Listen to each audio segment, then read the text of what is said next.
See, I wonder how much of this is like, I don't want to be the guy, but a lot of people are painting Toy as being like this one-trick pony. You know, his Deucer is really good.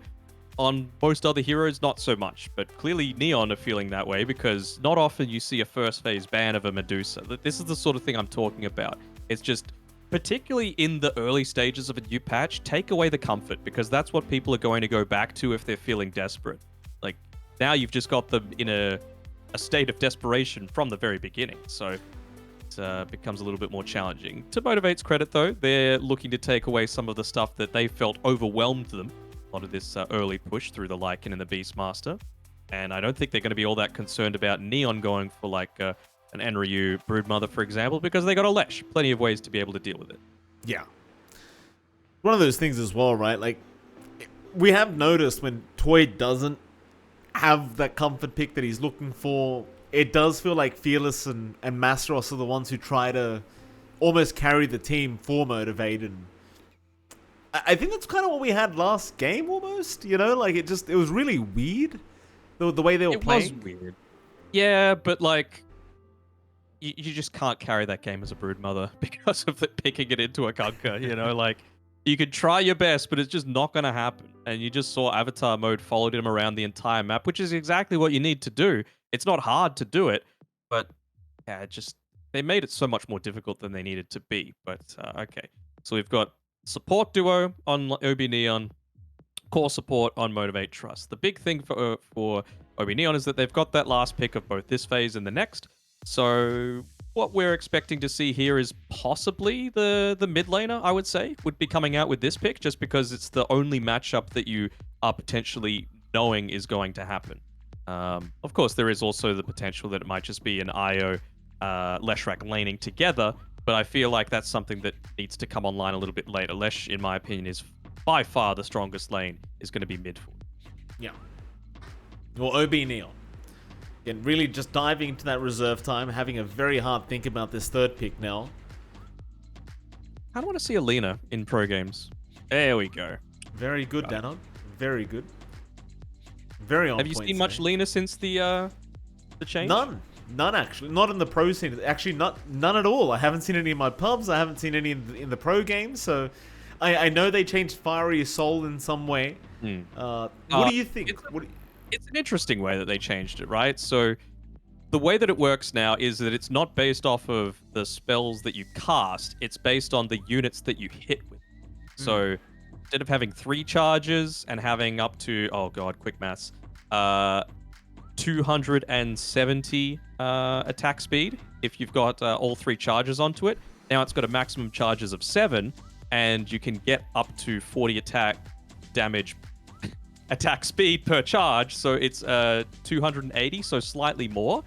But the thing is, I feel like it just adds a layer of complexity to Lina, which makes it not just a turn your brain off and hit sort of hero, right? You actually need to think a little bit, because in the laning stage, sure, you're going to be hitting like 4 or 5 people with a Dragon Slave because of the, it's a full creep wave plus potentially the hero. But when you're going about sieging in terms of towers or high ground in particular, you can't just light strike array the ground because that doesn't actually refresh the Fiery Soul. So you're going to need to be a little bit more cautious, selective about how you're looking to use this. And sorry, I've been on a bit of a rant here, and there's been a Rubik that's been picked. Yeah. Rubik and Slaughter coming out from Motivate, so I was happy to see the Rubik coming out. I don't think it's going to be a core Rubik, so chances are we may not get to see the Aghanim Scepter upgrade, but still Rubik nonetheless. More importantly, a Slaughter also coming out, which I suppose in conjunction with the Io, like Io Slaughter is pretty damn potent to have to go against. Problem is they don't exactly know what they're against yet, which is kind of having me question why even pick up the Slaughter in the first place. Yeah, it's a little odd for sure. I mean, have they banned out a lot of the ranged carries already? I mean, Deuce is gone, Drow's in the pool, Troll is gone, TB is gone, so maybe that's it, right? Like they want to try and bait them into a Drow pick here? Perhaps. It certainly the only real does thing I can think of. What have they got left other than that? Morphling isn't bad though. I feel like this is a really good Morphling game. Right? Could be. Like the burst damage isn't there. Lifesteal is one of the best heroes to morph into. You can, if in a pinch against the Slardar, you're not in melee range, so it's fine to be able to lane into it. I think it's pretty good for morph, to be honest. Morph has felt pretty lackluster as a hero, but I do agree that the value is certainly there for OB.Neon to take right now. Especially with the Ags, right? Now it gives, I think, 35% status resist if you are using it onto a strength hero, which, I mean, a Morphling with status resist, you love to have it. I thought they were going to start removing status resist from this game, but they ended up just adding more. It was somewhat surprising, and well, would you believe it, Danog? I mean, Danog, you really are just constantly just predicting everything today. Very good to see. I'm also an imposter, though. I'm not John.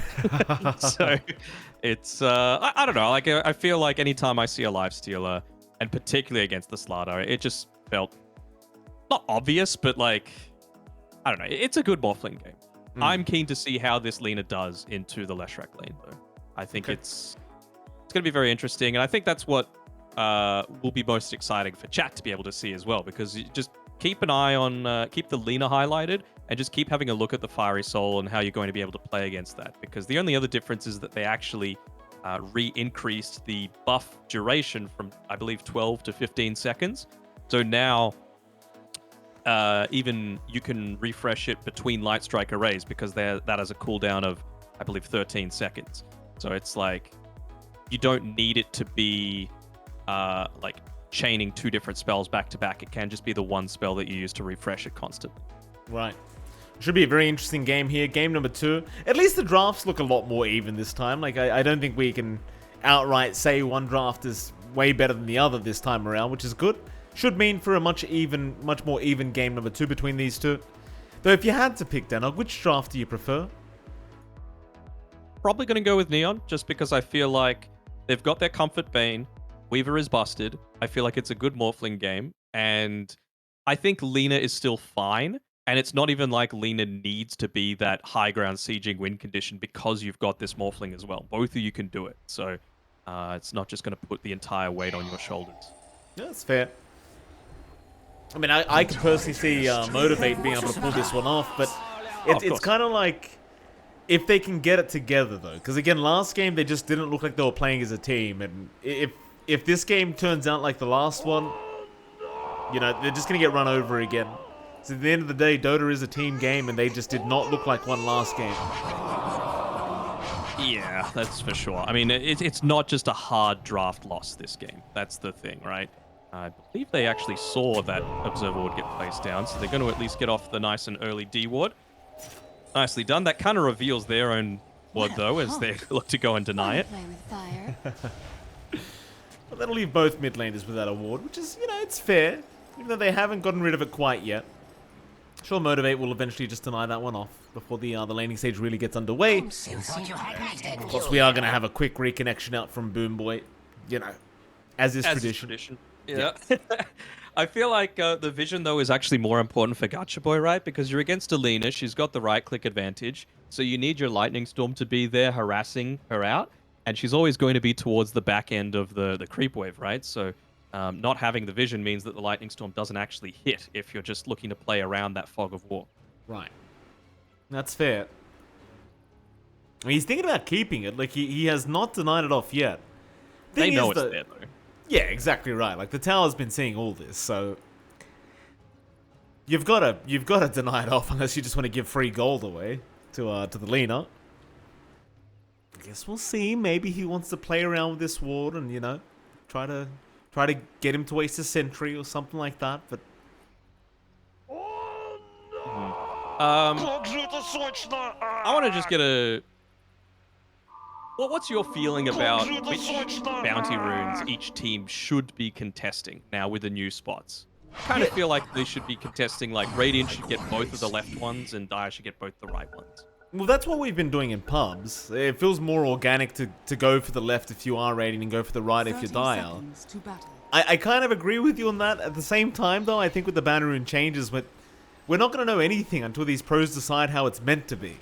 So it's at least for me and you, it seems like we are both drifting towards the same idea. So there you go. I mean, it might sort of impact, like, for example, I really like where Boomboy's put this Observer Ward. The thing is, he put it there after the Dire already had one there, so it's going to get dewarded, which is a nice little potential gold increase for them. But I feel like instead of putting... I feel like that's where you want to put your ward nice and early into the piece. So if you're going to smoke, you can put a ward up there, and then understand if you can actually look to contest that maybe with just the one hero, as opposed to, you know, committing a full lineup to it. So maybe you can get even 3 bounty runes at the start of the game. Or set up for a gang. Yeah, certainly so. We'll start with the top lane this time around. You've got Master and Tigger there. I mean, against Asta on that Morphling, and naturally you've got a Bang there on the Bane as well. This laning phase, it could be quite dominant from Motivate.Trust this time. Against Slaughter IO, it does seem really hard to go into. I mean, you are the Morphling, mind you, so you may not be too concerned, but assuming they land a stun into the Bash of the Deeps, they could just burst you down, either the Bane or the Morphling. Yeah, but I think Asta's going to do a good enough job to just pull this wave back. The priority for him is getting a lot of this, not necessarily solo experience, but safe experience next to his tower, just so that he can hit that level 3, so that's much less likely to happen.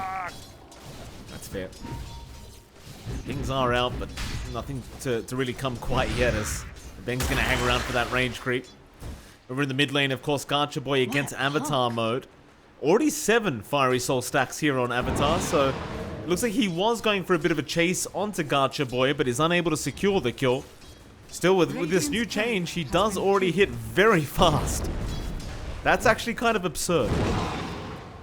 Yeah, he is out of mana, though. Like, he's got the bottle coming out to him. It's going to be in time for the water runes, so... The laning stage isn't quite as big of an issue, but later on it is, like I mentioned before, with sieging onto the high ground, it just becomes a lot harder prospect. That's why I like this Morphling, like I said before, right? Not all of the burden is on the Lina to put herself in that tougher spot. Yeah. And the final lane, down at bot lane, you've got Boomboy and Toy there with Jing and Enryu. Yeah, Enryu so far having a very good time. Toy falling quite behind in terms of CS at the moment, as they do try to make the jump in onto Boomboy. Rubik gonna be able to survive and does actually eat a Fairy Fire up just in case. But Enryu's having a very free time on this Pango right now with 12 CS. Toy not able to contest quite as well. So I have I don't know the answer to this, by the way, but I have a piece of trivia for you. Sure. So let's imagine that Rubik gets an Axe. You know how Pango during Rolling Thunder can shield crash, for example? Yeah. Is that an exclusive property to shield crash, or can you be like, have a stolen Rolling Thunder and be Fiends gripping someone while still in the ball? You know what, Danog? That is a really, really good question. And I think I might that would be cool. You know, you and I, we might have to jump into the demo and figure that one out, because that might be some very free MMR if we are against the Pango one day. So I'll go check that out for you, Danog. Don't you worry. Leave it to me, sir. This Toy gonna try and chase down Enryu on the Pango. He's gonna do quite a bit of damage. Man, could you imagine that actually worked? I would love it. Oh, it'd be amazing. Yeah. Upside, they're looking to chase down Arbing here. This would probably be the first blood. Could be a Bang. In trouble. Massa trying to keep up, and they do get the first blood for the Slaughter. It's just one of those things again. I mean, IO Slaughter, if they get close enough to you, especially at this level 3 mark, you are probably just going to die. At least Asta is kind of unaffected by this, but it does seem like Motivate should be able to dominate this offlane quite heavily. Bottle refill coming through. Yeah. The fact that bottle refilling isn't completely gone, I'm not... I kind of want it to be gone entirely, but I guess the change that they made was really the only reliable substitute they could make for now, just to not be able to get double sips and the refill. Oh, top lane, Asta, he's gonna get dived, or maybe not, Massa. We'll actually leave Asta underneath that tier 1 tower. I suppose this early on you don't really want to dive just in case there are any kind of rotations out to protect that Morphling, but Asta isn't farming either, to be fair, on that Morphling right now. He's having a rather tough time against the Slaughter IO. It's definitely great news for Motivate. I suppose the only... No, in fact, every lane's gone pretty well. The only person really falling behind is Gacha Boy when it comes to this this Leshrac vs Lena matchup. But that was kind of to be expected anyway. Yeah. I also really like the Soul Ring build. You just need to be spamming out a whole lot more spells these days. Now with the new change, just constantly making sure you keep those 7 stacks up. Like we said earlier on, it's just incredibly strong, right? So you just want to have the mana. It was kind of the build beforehand, but I think even more so now. I just realized, I wonder if we'll see this sort of play happen during the game. So a little Rolling Thunder focused right now, but Enryu, if he's able to not die here, never mind.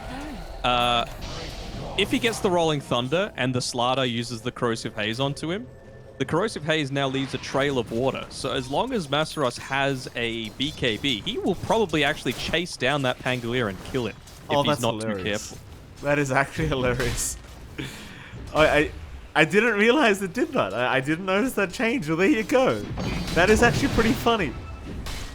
I wonder if they did that for heroes like Pango, or whether it was meant to be against like Spirit Breaker or something, you know, as he charges away. Is Asta? Yeah, he's going to be fine on this Morphling. You're just meant to be beastly at chasing people down, basically. I think Slardar needed a little bit of a buff. Of course, he's incredibly strong against the right kind of melee matchups, but it really feels like the main cores these days are very rarely melee. Yeah. Bit like that. You look at a Bang on this Bane, he just can't really do anything in this lane. Just sitting there waiting to Nightmare if need be, but now a Bang's been caught out. Avatar mode though, going to rotate around and try to help out as they go after Tigger instead on this IO, but Massa is going to keep going. Tigger's still alive, he's going to run towards the north. Asta, he'll have the kill on the IO, and now Avatar mode has been caught out. A nice light strike array, but it's probably not going to save his life. They will keep chasing him down. Oh, the nice juke. Oh, the creep. Oh, he's made it. Grief with the body blow. He has made it. Nice juke. I feel like he probably would have got that kill if Masaros had a Quelling Blade, but he's just gone full on into the stats, wanting to go a lot more hero focus as opposed to creep focus. And it's worked out for him well so far, but not netting him the kill as a result. Mid lane, Jing. Gonna take over to get his own level 6 up as Gacha might look to start using that Diabolic Edict to get that tier 1 tower down a little bit. Looks like he won't bother yet as Jing is around on the Weaver and just not going to allow him to do so. Well, all this has been happening across the map, by the way. Trail of water, top side. Oh, there it is. Imagine that. Morphling bleeding out water. Well, I guess it's, at least it makes sense. That actually. It kind of makes sense, at least. So Asta going to be chased down, but looks like Massa going to give up on it. Wants to continue dominating the top lane. Push down this top tier 1 tower. And it is 8 minutes, and this siege creep is still alive on the top side. That is good creep manipulation coming through from Massa. And it is. Bang again showing up, but I just don't see what he can do right now. The hope is the Bane. He's just even trying to... Yeah, look at him. He's tanking it up.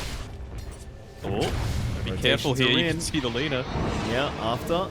Well, Avatar is here. Tigger puts the hand up, and they're out of there.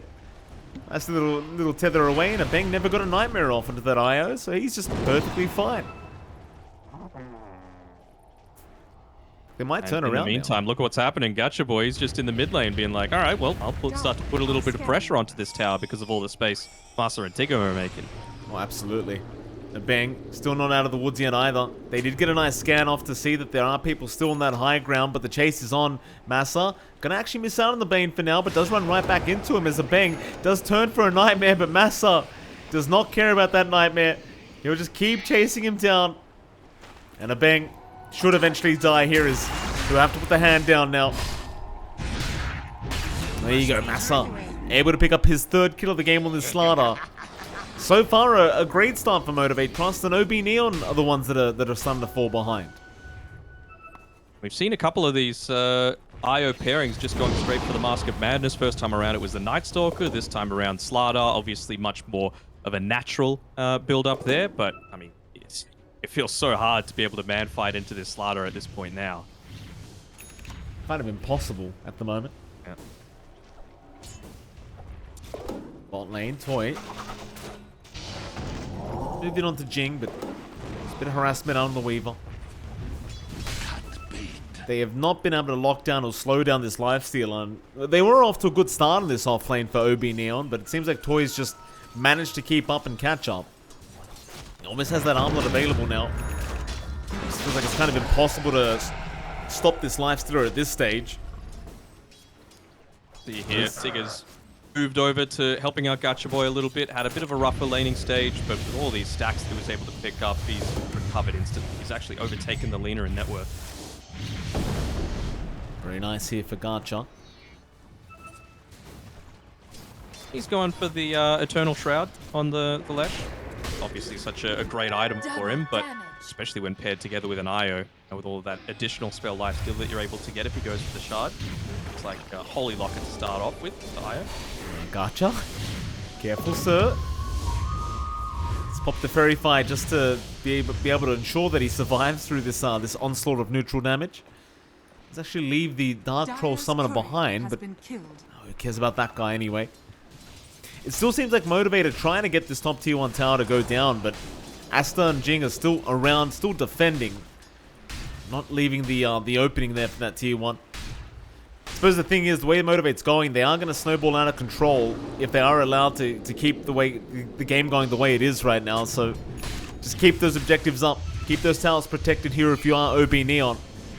They're even going to rotate more people down to try and make sure this defense is successful, as Enryu is going to roll through onto the Lesh, onto the IO. They cancel the relocate there on Tigger, so the Lesh rack is still a bit of a sitting duck, as Tigger is going to be aimed down, but he is not down yet. He's actually survived through all this. Beng's actually the one to drop on the Bane, and now Enryu's going to go down, it seems, as he tries to run with the shield crash, but it's not enough. And Massa, he'll keep chasing Jing. That water trail is the pathway to destiny. He'll have to back off eventually, as they do end up taking that tier 1 tower at the end, but that's even without Toy, right? He was spending that entire time farming. He's at the top of the net worth charts now. He's got his armlet, and he's got plenty of vehicles as well this game to be able to join in onto ganks. Yeah, I mean, 6-1, Motivate with a 4k net worth advantage now. It's a massive lead at 12.5 minutes in, and this is very reminiscent of what happened in Game 1 for OB.Neon. It's very, very similar, just the other way around. Because now OB.Neon are in the defensive position, trying to catch up so they can fight back, but with this draft of Motivate, they should be able to just keep this aggression up and keep the fights going. As they are going to try and defend mid lane OB.Neon. They'll see Boom Boy. They'll try onto the Rubik. He's still okay, however, and will swashbuckle away now as Jing is going to chase him down on the Weaver, but he's got help around. Massa will show up. Jing, nice time lapse away. He's going to avoid the stun from Masseros and be able to return back towards his team. Big thing for me is I really was expecting the Lina to get a lot more out of this laning stage. I mean, he really shouldn't be behind the Leshrac, who at the time was 0-0 and 0 at like the 10-minute mark. So Avatar mode just needs to be a little more focused on dominating the lane and a little less focused on, you know, defending a tier 1 tower at top that was probably going to go down anyway. Gacha now just goes to the Radiant jungle instead, though he might run into Jing. We'll see him take the bounty away from him. Don't even bother trying to go after that Weaver. Just absolutely no point in doing so. A much lower damage build this time around as well, not going for the Rod of Atos into the fleet near. Spirit Vessel needed, of course, against any kind of IO lineup. Problem is you need some charges for that that item to work, and yeah, with only 1 kill. Nowhere near getting those charges up yet. Even kill. Feels like it's basically only Boom. Yeah, I mean, there was 1 kill that happened earlier on, and that was just it. Can't even remember who it was. Like, never mind. It was the IO. There you go. That was when they like dived the tier 1 tower at the time. They don't have Glyph this time around, so Gacha Boy is going to look to put a bit of pressure on. But again, as soon as they start to make that rotation to mid, they're really putting a lot of emphasis on protecting this, making sure Asta has plenty of farm. It's going the Lincolns first, so again, they're going to be quite lacking in damage early on is the piece on Asta's side. Avatar mode, actually waiting there for Jing to catch up with the Sakuchi so he can get the charges. Very nice. Now they're going to try and make plays off that. Yeah, also got the Boots of Travel on the Lena as well, so I'm sure she's going to look to potentially TP in onto this top wave, although it might go down quick enough that she's not going to get the opportunity to do so. Massa. I'm going to go straight back mid. Yeah, Bean's grip is out. They are not playing around here. They want that Slider dead, and they're going to be able to find this kill very easily as Massa will get the tip here from a Bang. Back into the mid lane they go. They might even be able to set up on Gacha Boy now. OB.Neon just feeling themselves. They are going to move in onto the Lesh. Tigger does have relocate to try and get him out, but it's not even necessary. Gacha, he'll be just fine to turn back around onto the Weaver and even find Jing. Still looking for that tier 1 mid tower though. Looks like he is going to be forced to back off again. A little surprised that they even committed the Rolling Thunder up there to kill Massa. I feel like they had enough damage to take him out at the end of the day, but it means that they're able to put a lot more damage in onto this tier 1 tower. Still can't take it though. Kind of surprised. Not quite yet. OB.Neon, they have provided a lot of players into the mid lane just to make sure. Boy, gonna go for a Nightmare back onto the Bane. Fine with that Enfeeble, the cast range is quite low, and now Gacha, has he gone too far? It does seem like he has. They could not relocate out in time. They do get punished here by Avatar mode. This Boom Boy is gonna be able to pick up a Bang, but he's gonna cost him his own life. And Toy will try to trade for his team. Problem is he is still just a life stealer, but Masseros jumps into Avatar mode. Gets the Lena kill, now he's onto that Weaver. Jing still trying to run. Massa, he's been disarmed up. A little bit unfortunate here for the Slider. They will still try and keep him alive with this IO, but Masseros is going to go down. And now they can go back after Tigger. He's got no tether available right now. He will drop his Toy. Gonna move in again onto OB.Neon. Gacha Boy's back up. Nightmare is there though, locking down the left rack, but Toy does still manage to get away with the Enryu kill. And nobody from OB.Neon actually going back to protect the Pango. Bean's grip was up in 5, otherwise I feel like Motivate might have continued to commit there, but very deep dives coming through, particularly from Gacha Boy. He's strong, but he's not invincible quite yet. Certainly not. Io so close to that Holy Locket though. Go a long way towards helping that survivability. As are they just going to go straight Roche? I mean, yeah, sure. You've got a Slider, but all of this quick damage, some minus armor. That is quick. No contest from OB.Neon either. They're just not expecting this to be happening. And well, there's your Roshan. Gacha will take it. And that should really allow them to take this tier 1 mid tower, no issue. Finally. Yeah. Taking them a while. Oh, Hasterin on top. You love that as a Lesh. Oh, absolutely. In we go. Tier 1 mid. Probably not even going to be defended by OB.Neon as they understand. It's a bit awkward to try and defend this. But they do glyph it up. And they are making their way over to try, I suppose. Sanjin Kaya finished. Holy Locket finished. Snipes it at the end. Even giving him the ping. Beautiful. Love it. I mean, I'm happy because it means we get a little faster BKB timing so you can chase down that Rolling Thunder. Gacha. It's like it's been a vehicle for Toy. Can be a smoke up, 4-on-4 with these smokes. So it looks like Motivate's just used this smoke to reposition across the map. That might allow OB.Neon to catch out Gacha Boy here, as they did see him farm that creep wave. So though, he's kind of on his own towards the bottom side. How quick is Boom Boy going to be on the fingers? Astar.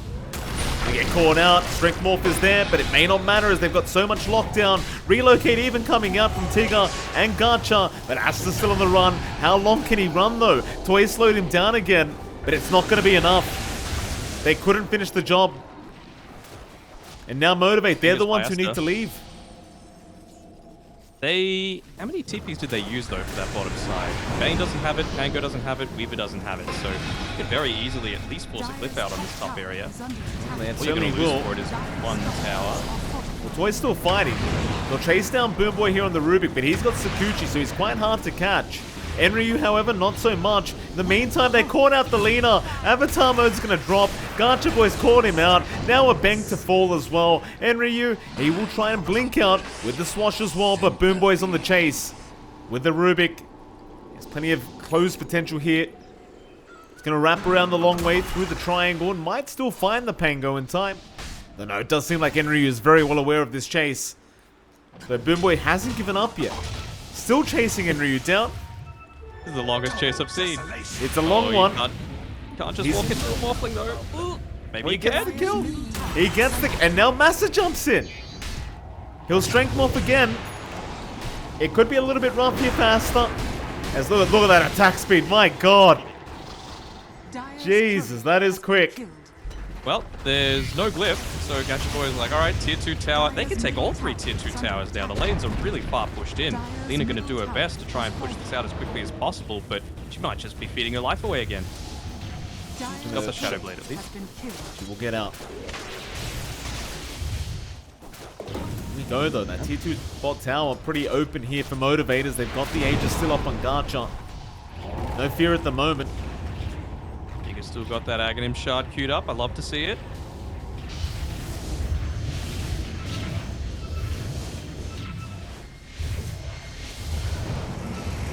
Thunder, Enryu gonna roll in with the blink out. Gacha, he'll be targeted, and that'll be the first life to drop surely, though Gacha buys a bit more time, but eventually will fall. Still Massa does pick off the bank. That's gonna be the buyback from the Bane being committed. So it seems like they want to keep this fight going, but no, never mind.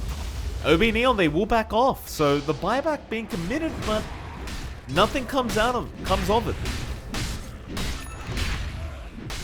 I wonder how many of those decisions are very, like, team specific, right? Like, you know that Motivate.Trust loves to fight, so you're probably willing to take that sort of thing because they're much more likely to just go aggressive. Well, that's a dieback. Yeah. That's a bit of a problem. As Boom Boy once again has Sakuchi up. Jing. Oh, Jing! Oh, man, I was waiting for that Ogre Bruiser to club him in the face. Cheeky little hiding spot there for Jing. Well, one tier 2 tower remains on the bottom side of the map. They've just completely taken over this game. No towers lost at this point in time. Radiant's bottom tower is under attack. Very easy game so far for Motivate. And into something extra. Yeah, it just seems like very cohesive, you know? Like, Lifestealer, the Slaughter works well together. The Leshrac got a lot more out of his lane than he probably should. A few easy pickoffs, particularly onto the Lina, that maybe shouldn't have happened. Yeah, again, early on, they are quite lacking in damage. It's all well and good to go a Morphling with a Lincoln Spear to be able to start off, but that's not going to help you in the damage issue. Bane doesn't do damage. Maybe does a little bit of Pango. Pos 3, probably not. Ryu, caught out bot side, is going to die. But have they found another? Pings were around. They know Asta was around here somewhere. The Morphling going to waveform away, though, and Asta should be fine. Thing is, it just feels like he's so far away from being in a position, or maybe he's not going to be fine. Boom Boy. As Sakuchi could try and chase him down, but it's like they'll leave it be. What I was trying to say, Danog, is it does feel like you're a while off Asta being able to actually fight with his team properly. Like, he's got Lincoln's Manta, but it's just so defensive. The Skadi is really where he's finally going to be able to do something. You know, you're not going to have the same amount of healing. The Leshrac's going to be moving slower because he's a ranged hero. It goes through the rage as well for the Lifestealer. So everything about that feels good. He's right up next to them, though. Yeah, waveform away, Boom Boy. Not going to move. Doesn't want to allow anyone to know he's there, apparently. They do have that Eye of Skadi up, so if you do get the Lifestealer close enough, it's quite hard for Asta to survive through it, but they have smoked up. They're willing to try and force a fight. Boom Boy does break the smoke, and now Massa, he got a big stun off onto 2, but the Fiend Trip is committed, but they've already lost Avatar mode, and they are just burning alive here with Gacha Boy, just getting the Pulse Nova off. Enryu, GG! What? So that is a quick GG. I mean, to be fair, it didn't seem like they really had too many avenues to be able to come back into this. I feel like They were quite heavily based on the Lena having a good start to the game, and this again, this isn't DPC, right? This is the Pro Series. This is a third-party tournament. So if you're going to get a good estimate of what these heroes are actually capable of doing, then it's a good spot to do it, right? Like the Lena, obviously not as strong as she used to be, and kind of felt like that was the case in this one, right? Like the Leshrac able to make not so great first 10 minutes really translate well into the 10 to 20 minute mark. Yeah, it was an interesting set of games here in this last best of two between Motivate and OB.Neon. Still with that, Danog, that is it for us tonight. We do get to head off. You are on to tomorrow again with Ares, am I wrong? Excellent. You are not wrong. Well, there you go, ladies and gentlemen. Please do tune in. Ares and Danog will be back, the lovely duo. I hate to split you two apart, so Ares will be back here with Danog, and you'll feel together again. And then me and John will be back somewhere down the line. Thank you for watching, everyone. It's been an absolute pleasure, and we'll catch you guys next time.